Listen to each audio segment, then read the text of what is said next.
Guys domain use করে ম্যাচের ভিতরে কিলের বন্যা বলতে চাইলে ঠিক এই প্লেয়ারটা থেকে ডোমিন ইউজ করা শিখো ভাই। তোমাদের জাস্ট একটা M79 লাগবে, তারপরে জাস্ট এনিমিটার চিপে নিয়ে গিয়া জাস্ট একটা শট মারবা, তাতে এনিমি শেষ। জাস্ট দেখো প্লেয়ারটা কত ইজিলি ভাই র্যাঙ্ক ম্যাচের মধ্যে কতগুলো কিল করে ফেলে ভাই। জাস্ট দেখো আরেকটা মেরে ফেলছে, জাস্ট একটা শট মারা। সিরিয়াসলি ভাই M79 দিয়ে জাস্ট একটা শট মারলাই এনিমি শেষ। তারপর আরেকটা দেখো ভাই গাড়ি একটা এনিমি যেতে লাগছিল ব্যাকআপে, বাট ভাই ওটা ডোমিনেতে ঢুকে নিয়ে গেছে, ওটা চিপাই ঢুকে ফেলছে। আয় হায়, একটা শট মারছে একটাতে শেষ। সিরিয়াসলি এটা কোনো কথা?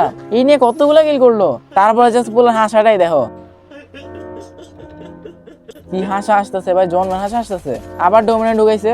ওকে লাস্ট জনের মধ্যে কিন্তু প্রায় চলে আইছে। ওকে একটা শট মরে নাই, লাগে নাই। আচ্ছা একটা শট লাগলেই শেষ ভাই, একটা শট মিস গেছে যার কারণে মরে নাই, একটা শট মারলেই শেষ। প্লেয়ারটা কিন্তু ভাই লাস্ট জনের মধ্যে চলে আসছে।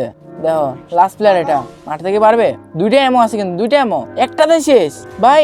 এটা কোনো কথা? একটা এমো মারছে এতেই শেষ। আচ্ছা এনিমি শেষ না আরো একটা আছে? আচ্ছা আরেকটা আছে, আরেকটা আছে। আবার চিপাই ঢুকাইলো। একটাই আমাদের কি মরবে? মরে নাই। হ্যাঁ 49 ড্যামেজ। গন্ডারের চামড়া নাকি এনিমি মরলো নাকি?